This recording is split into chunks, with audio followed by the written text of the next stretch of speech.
E se você ganhasse R$ 500.000 em uma raspadinha e simplesmente desaparecesse no dia seguinte?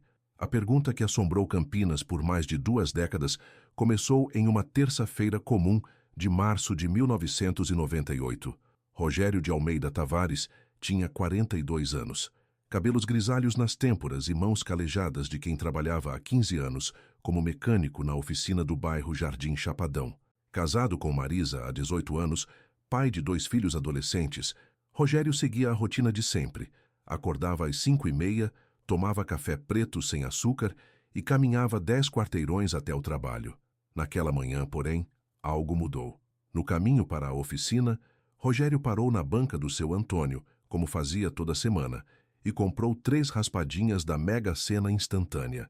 Era um hábito pequeno, quase imperceptível. Gastava R$ 10 por semana sonhando com uma vida diferente. A primeira raspadinha deu apenas R$ 5. A segunda, nada. Na terceira, as moedas douradas começaram a aparecer uma por uma. Primeiro 3, depois mais 3. Rogério parou de respirar quando percebeu que tinha 6 símbolos iguais. R$ 500.000. Seu Antônio! Gritou, correndo de volta à banca. Olha isso aqui! O velho jornaleiro ajustou os óculos e examinou o bilhete. Seus olhos se arregalaram. Meu Deus do céu, Rogério, você ganhou mesmo! A notícia se espalhou rapidamente pelo quarteirão. Em poucos minutos, uma pequena multidão se formou ao redor da banca. Vizinhos, comerciantes, curiosos, todos queriam ver o bilhete premiado de perto. Rogério segurava o papel com as mãos trêmulas, como se fosse desintegrar a qualquer momento. Nunca vi tanto dinheiro nem em sonho, murmurava, incrédulo. Durante o resto do dia, Rogério mal conseguiu trabalhar. Guardou o bilhete no bolso da camisa, verificando-o a cada poucos minutos. Ligou para Marisa 3 vezes, contando e recontando a história. Os colegas da oficina fizeram piadas, disseram que ele deveria pagar uma cerveja para todo mundo. Rogério sorria, mas parecia distante, como se ainda estivesse processando a dimensão do que havia acontecido. No final da tarde, antes de ir para casa, Rogério fez uma parada no Bar do Zé, um botequim simples na esquina da sua rua. Era um lugar onde os homens do bairro se reuniam para tomar uma cerveja gelada e falar sobre futebol. Naquela terça-feira, porém, o assunto era outro. R$ 500.000, pessoal, disse Rogério, tirando o bilhete do bolso e colocando-o sobre o balcão de madeira arranhada. R$ 500.000. Os presentes se aglomeraram para ver. Zé, o dono do bar, serviu uma cerveja por conta da casa. Rogério ficou ali por quase 2 horas, mostrando o bilhete para quem chegava, recebendo tapinhas nas costas e abraços. Estava radiante, falando sobre os planos: quitar a casa, comprar um carro novo, talvez abrir um pequeno negócio. Vou ao banco amanhã cedo, disse a João, um vizinho próximo. Preciso ver como funciona esse negócio de prêmio tão alto. Eram quase 8 da noite quando Rogério finalmente guardou o bilhete e se despediu. Caminhava com passos largos pela rua de paralelepípedos, assobiando baixinho. Algumas pessoas ainda o cumprimentavam pelas janelas. A vida havia mudado em um único dia. Em casa, Marisa havia preparado um jantar especial. Os filhos, Carlos, de 17 anos, e Ana, de 15, estavam eufóricos. A família passou horas conversando sobre o futuro, fazendo planos, sonhando alto. Rogério mostrou o bilhete mais uma vez, agora sob a luz amarelada da cozinha. E todos riram da sorte inesperada. Amanhã vou ao banco bem cedo, repetiu para Marisa, antes de dormir. Quero resolver tudo logo. Na manhã seguinte, Rogério acordou no horário de sempre. Tomou café, beijou a família e saiu de casa, levando o bilhete premiado no bolso da camisa. Disse que voltaria para o almoço com boas notícias. Foi a última vez que alguém o viu. Quando Rogério não apareceu para o almoço, Marisa achou estranho, mas não se preocupou muito. Ele havia dito que resolveria a questão do prêmio e talvez demorasse mais que o esperado. Bancos eram complicados, especialmente para valores altos, mas quando chegou a hora do jantar e ele ainda não havia dado notícias, a inquietação tomou conta da casa. Carlos, o filho mais velho, sugeriu ligar para a oficina. O dono, seu Mário, disse que Rogério não havia aparecido para trabalhar naquela manhã. Era a primeira vez em 15 anos que ele faltava sem avisar. A preocupação de Marisa se transformou em desespero. Na quinta-feira de manhã, depois de uma noite em claro, Marisa saiu pela vizinhança procurando pistas. Perguntou na banca do seu Antônio, no bar do Zé, na padaria. Todos lembravam da euforia de Rogério na véspera, mas ninguém o havia visto desde então. Foi João, o vizinho, quem fez a primeira descoberta perturbadora. Caminhando pelas ruas do centro em busca de Rogério, ele avistou o Chevette azul familiar estacionado em frente ao Banco do Brasil da rua Barão de Jaguara. O carro estava ali desde quarta-feira de manhã, segundo o guarda da esquina. Esse carro não saiu daí desde ontem cedo, disse o guarda para Marisa, que havia corrido ao local. Achei que o dono estava resolvendo alguma coisa no banco, mas já passou um dia inteiro. Dentro do veículo, tudo estava normal. As chaves estavam na ignição. A carteira de Rogério estava no porta-luvas, com todos os documentos e R$ 32 em dinheiro. Mas o bilhete premiado havia desaparecido. A família registrou o desaparecimento na polícia na quinta-feira à tarde. O delegado, um homem de meia idade com ar cansado, ouviu o relato com pouco interesse. Casos de homens que sumiam eram comuns. Problemas no casamento, dívidas, amantes. O fato de Rogério ter ganhado um prêmio alto tornava tudo ainda mais suspeito. Provavelmente foi embora com o dinheiro, disse o delegado para Marisa. Acontece mais do que a senhora imagina, mas Marisa conhecia o marido. Rogério não era do tipo que abandonaria a família.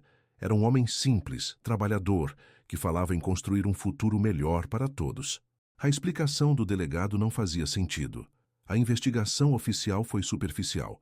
Alguns policiais fizeram perguntas na vizinhança, visitaram a oficina, conversaram com funcionários do banco. Ninguém havia visto Rogério entrar na agência naquela quarta-feira. As câmeras de segurança da época tinham qualidade ruim e não conseguiram identificar movimentação suspeita. Enquanto isso, começaram a surgir versões contraditórias sobre os últimos momentos de Rogério. Dona Benedita, uma senhora que morava perto da rodoviária, jurava ter visto um homem parecido com ele embarcando em um ônibus para São Paulo na manhã do desaparecimento. A descrição não batia perfeitamente. O homem estava de boné e óculos escuros, mas ela insistia que era ele. Por outro lado, Cláudia, balconista da lotérica onde Rogério costumava jogar na Mega Sena, contou uma versão diferente. Segundo ela, na semana anterior ao prêmio, Rogério havia comentado sobre dar um tempo de tudo e sumir por um período. Na época, ela achou que ele estava brincando, falando sobre tirar férias. Agora, a frase ganhava um significado sinistro. Já o gerente do Banco do Brasil relatou uma terceira versão. Ele se lembrava vagamente de uma conversa com Rogério alguns dias antes, onde o mecânico perguntara sobre procedimentos para abrir uma conta poupança de valor alto e possíveis investimentos seguros. O gerente havia explicado sobre documentação necessária e prazos de carência. As semanas se transformaram em meses.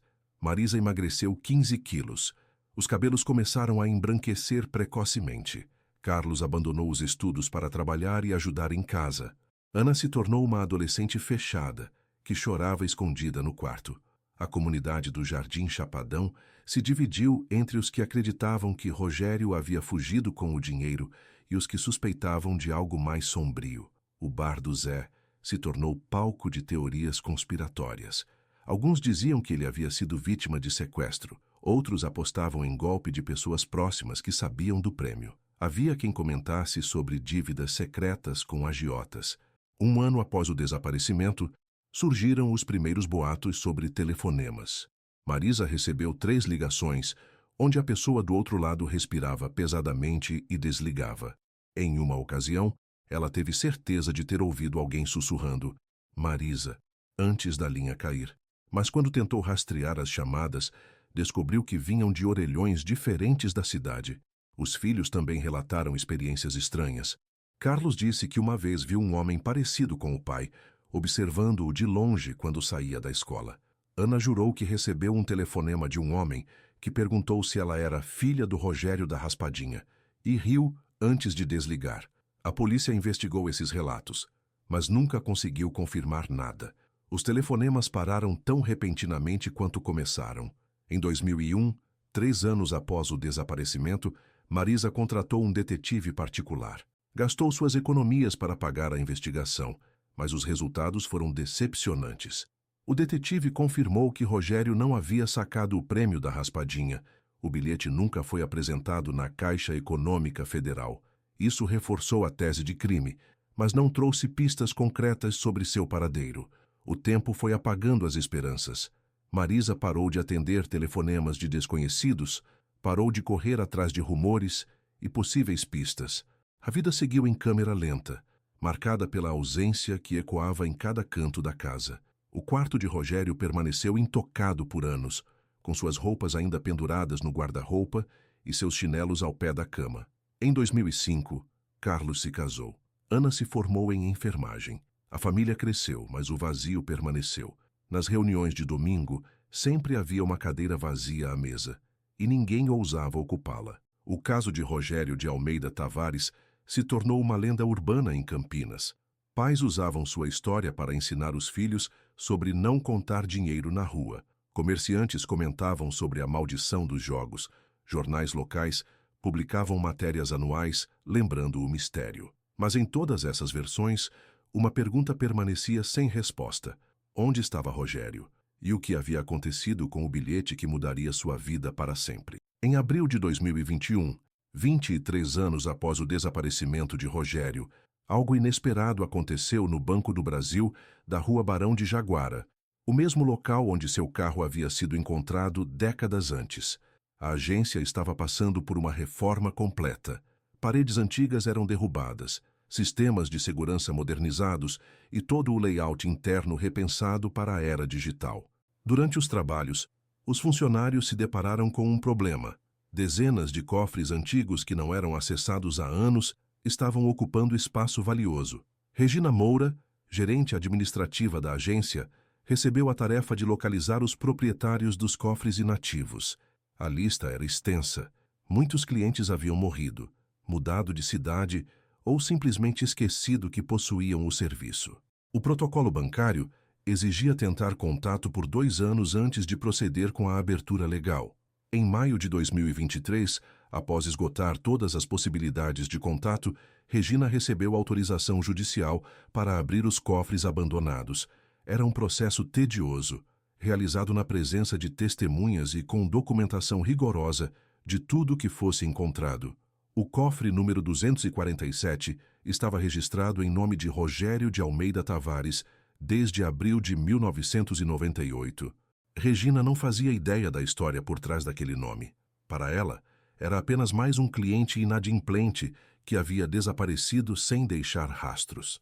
Na manhã de 15 de maio de 2023, Regina, acompanhada de 2 funcionários e um oficial de justiça, abriu o cofre 247. O compartimento estava empoeirado, com cheiro de papel velho e metal oxidado. Dentro havia poucos itens, mas cada um deles contava uma história. O primeiro objeto era uma pasta de couro marrom ainda em bom estado. Regina abriu cuidadosamente. Lá dentro encontrou documentos pessoais, RG, CPF, carteira de trabalho, certidão de casamento, todos em nome de Rogério de Almeida Tavares. Havia também uma foto 3x4 recente, tirada provavelmente em 1998, mostrando um homem de meia idade com expressão séria. O segundo item era mais intrigante. Um caderno espiral de capa azul, completamente preenchido com anotações manuscritas. A letra era pequena e cuidadosa. Regina folheou rapidamente e viu números, cálculos, listas de bancos, taxa de juros e até mesmo esboços de possíveis negócios. O terceiro objeto chamou sua atenção imediatamente. Um bilhete de raspadinha da Mega Sena instantânea, ainda intacto. Regina não entendia de jogos, mas percebeu que havia símbolos iguais alinhados. Parecia ser um bilhete premiado. Havia também uma carteira de couro preta, com dinheiro antigo, algumas notas de real dos primeiros anos da moeda, num total de aproximadamente R$ 500. E, por último, uma chave pequena e dourada, sem identificação. Regina documentou tudo fotograficamente e selou os objetos em sacos plásticos identificados. Seguindo o protocolo, iniciou uma busca nos sistemas para entender quem era Rogério de Almeida Tavares e por que seus pertences estavam abandonados há 25 anos. A descoberta foi chocante. Uma pesquisa rápida no Google revelou dezenas de matérias jornalísticas sobre o desaparecimento do mecânico em 1998. Regina leu com crescente incredulidade a história do homem que ganhou R$ 500 mil em uma raspadinha e desapareceu no dia seguinte. Ela comparou as fotos dos jornais com a foto 3x4 encontrada no cofre. Era a mesma pessoa, sem dúvida. O bilhete premiado que estava no cofre correspondia exatamente às descrições das matérias de jornal da época. Mas uma questão imediatamente a intrigou. Como Rogério havia conseguido alugar um cofre no banco se havia desaparecido? Segundo os relatos da imprensa, ele saiu de casa na manhã de 25 de março de 1998 e nunca mais foi visto. O cofre havia sido alugado em 28 de março de 1998, 3 dias após o desaparecimento. Regina verificou os registros internos do banco. A assinatura do contrato estava lá, datada e com firma reconhecida. Havia inclusive uma cópia do RG e comprovante de residência. Tudo parecia regular, mas como explicar que um homem desaparecido havia contratado um serviço bancário 3 dias depois de sumir? Ela decidiu examinar o caderno de anotações com mais cuidado. As primeiras páginas continham cálculos simples. Quanto renderia R$500 mil em diferentes investimentos, taxas de juros de bancos variados, simulações de aplicações. Rogério havia pesquisado minuciosamente as melhores opções para seu prêmio. Mais adiante, as anotações mudavam de tom.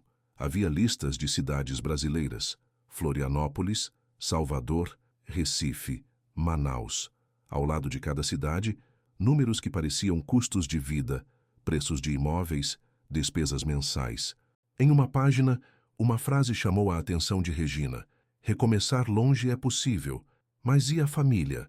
As últimas páginas do caderno traziam anotações mais pessoais, frases soltas como: Marisa merece saber, Carlos tem futuro brilhante, Ana precisa estudar. E na última página escrita, uma anotação datada de 27 de março de 1998. Amanhã vou resolver tudo. Não posso mais viver assim. Regina sentiu um arrepio. Aquelas palavras pareciam uma despedida ou uma decisão definitiva.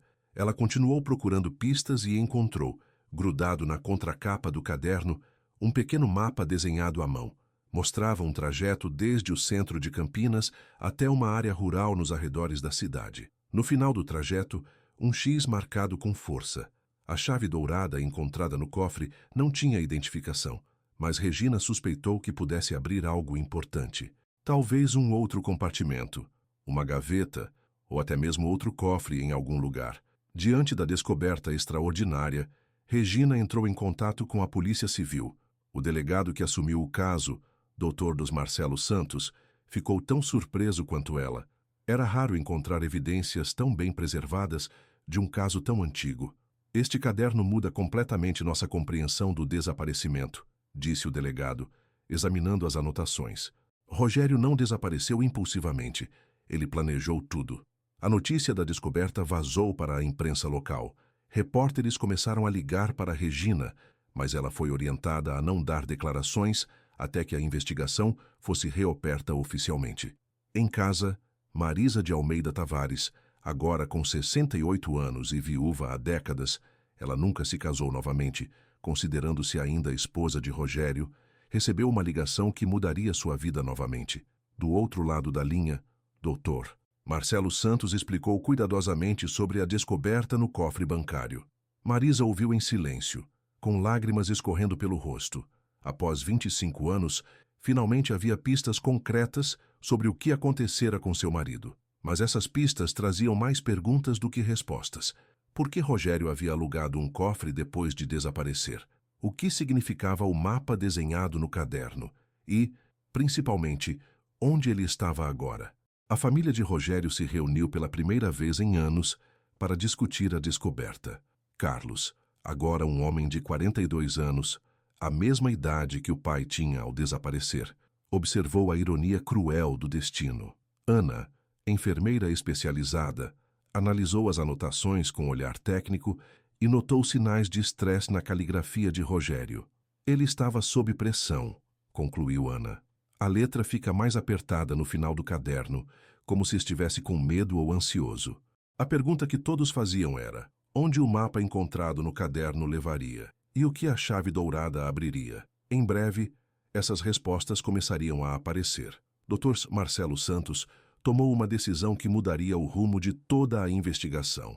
Seguir exatamente o trajeto desenhado por Rogério no caderno. Na manhã de 3 de junho de 2023, ele partiu do centro de Campinas, acompanhado de 2 detetives e um especialista em cartografia. O mapa desenhado à mão era surpreendentemente preciso. Começava na rua Barão de Jaguara, passava pela rodovia dos Bandeirantes, seguia por estradas rurais até chegar a uma região de chácaras no distrito de Sousas, cerca de 40 quilômetros do centro da cidade. O X marcado no mapa correspondia a uma propriedade rural antiga, meio abandonada, com uma casa pequena de tijolo à vista e um galpão nos fundos. A propriedade pertencia a um senhor de 78 anos, chamado Antônio Ferreira da Silva, que morava ali sozinho desde que a esposa havia falecido, 10 anos antes. Dr. Os Santos bateu à porta com cuidado. Seu Antônio era um homem magro, de cabelos completamente brancos e mãos trêmulas. Usava óculos grossos e caminhava com a ajuda de uma bengala. Quando o delegado explicou o motivo da visita e mostrou a foto de Rogério, o rosto do idoso se transformou. Eu sabia que esse dia ia chegar, disse seu Antônio em voz baixa. Eu sabia. Ele os convidou para entrar na casa simples, com móveis antigos e fotografias amareladas nas paredes. Sentou-se pesadamente em uma poltrona de couro desgastado e começou a contar uma história que havia guardado por 25 anos. Rogério chegou aqui no dia 28 de março de 1998, uma sexta-feira. Começou seu Antônio. Estava desesperado, com medo de alguma coisa. Disse que precisava se esconder por uns tempos.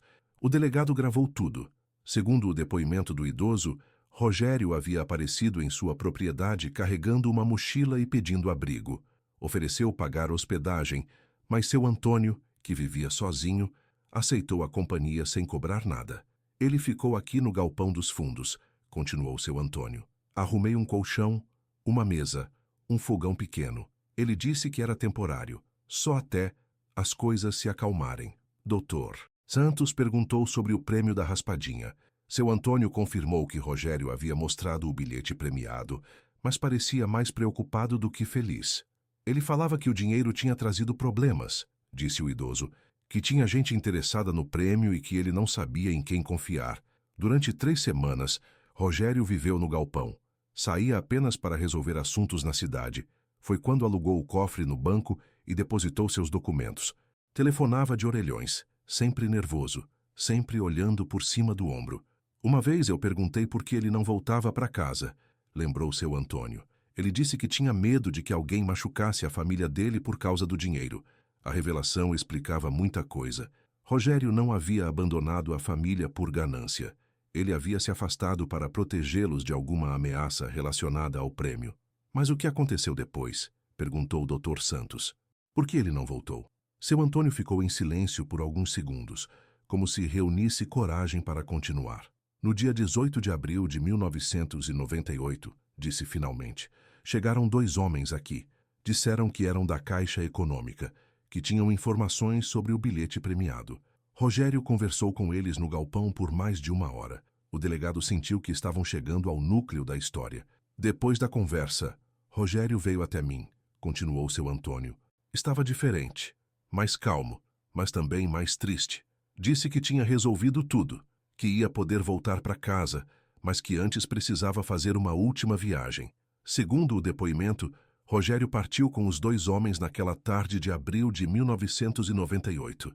Disse para seu Antônio que voltaria em poucos dias para buscar suas coisas, mas nunca mais apareceu. Eu esperei 1 mês, disse o idoso, com os olhos marejados. Depois de um tempo, comecei a achar que algo tinha dado errado, mas eu não sabia o que fazer. Não conhecia a família dele. Não tinha como avisar ninguém. Dr. Santos pediu para ver o galpão onde Rogério havia se hospedado. Seu Antônio os levou até os fundos da propriedade. O galpão era pequeno, com paredes de tijolo e teto de telha. No canto, havia uma cama simples, uma mesa de madeira e alguns objetos pessoais que Rogério havia deixado para trás. Foi na mesa que o delegado fez a descoberta mais importante. Havia uma gaveta pequena, fechada com cadeado.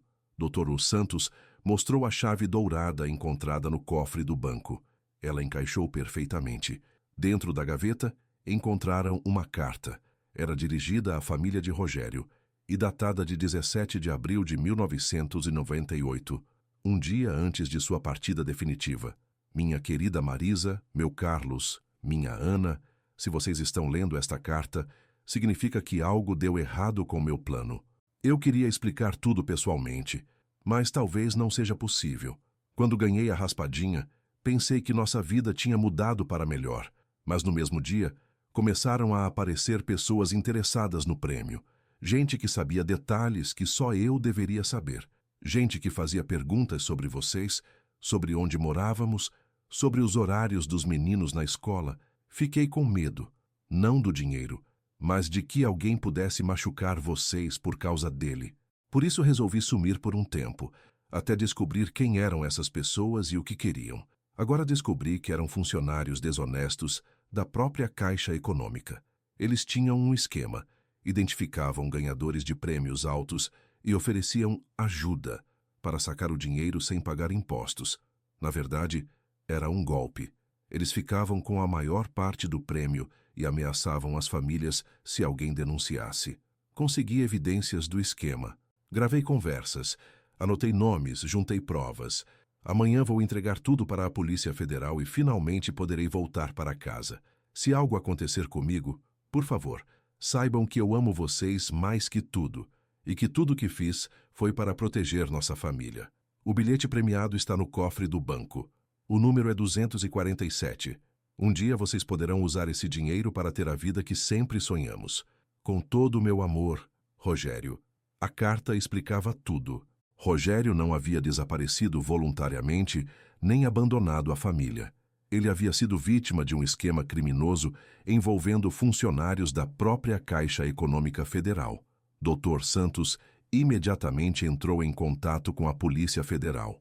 Uma investigação retrospectiva foi aberta para investigar possíveis crimes contra o sistema financeiro nacional no final dos anos 1990. Levou 6 meses, mas os investigadores conseguiram identificar pelo menos 2 ex-funcionários da Caixa que haviam sido demitidos por irregularidades entre 1998 e 1999. Ambos já eram falecidos, mas havia registros de investigações internas na época que foram abafadas. O mais provável é que Rogério tenha sido assassinado quando tentou denunciar o esquema. Seu corpo nunca foi encontrado, mas a família finalmente teve respostas sobre seu desaparecimento. Em dezembro de 2023, 25 anos depois, Marisa e os filhos conseguiram resgatar o prêmio da raspadinha. Os R$500 mil de 1998, com correção monetária e juros, se transformaram em mais de R$2 milhões. Mas o dinheiro já não importava tanto. O que importava era saber que Rogério havia sido um homem íntegro até o final, que havia protegido a família mesmo pagando com a própria vida.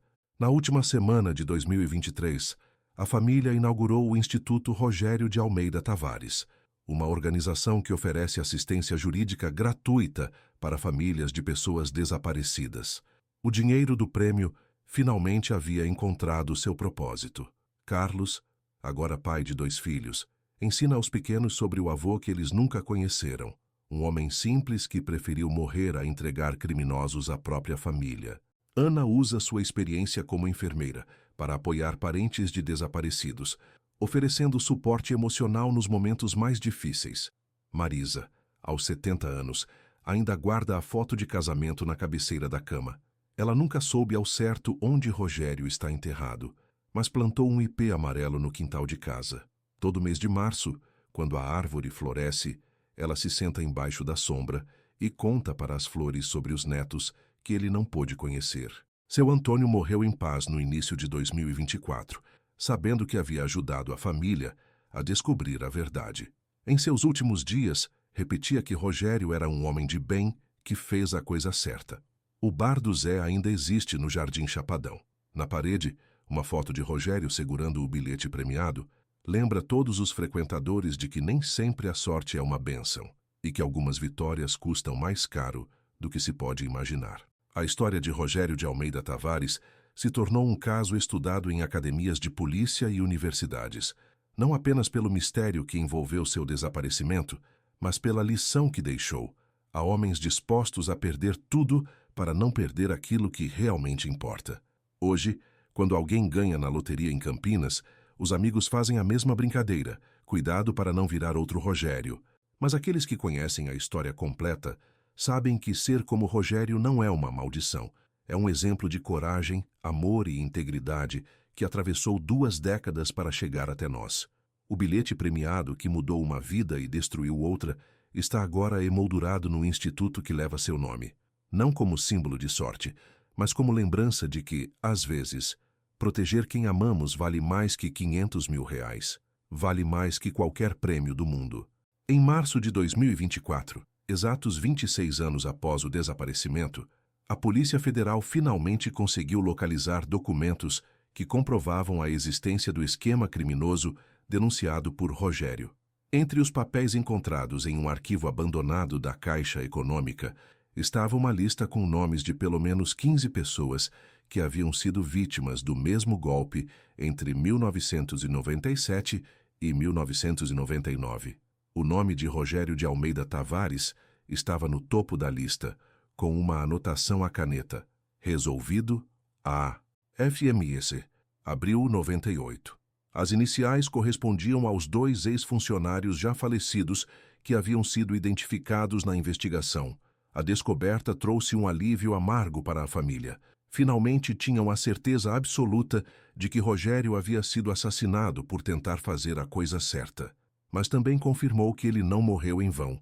Sua denúncia, mesmo póstuma, expôs um esquema que prejudicou dezenas de famílias brasileiras. Hoje, o Instituto Rogério de Almeida Tavares já ajudou mais de 200 famílias a encontrarem respostas sobre seus entes queridos desaparecidos. É o legado de um homem que escolheu a coragem quando poderia ter escolhido o silêncio. E toda vez que uma família reencontra a verdade sobre seu desaparecido, Marisa sente que Rogério, onde quer que esteja, finalmente descansa em paz.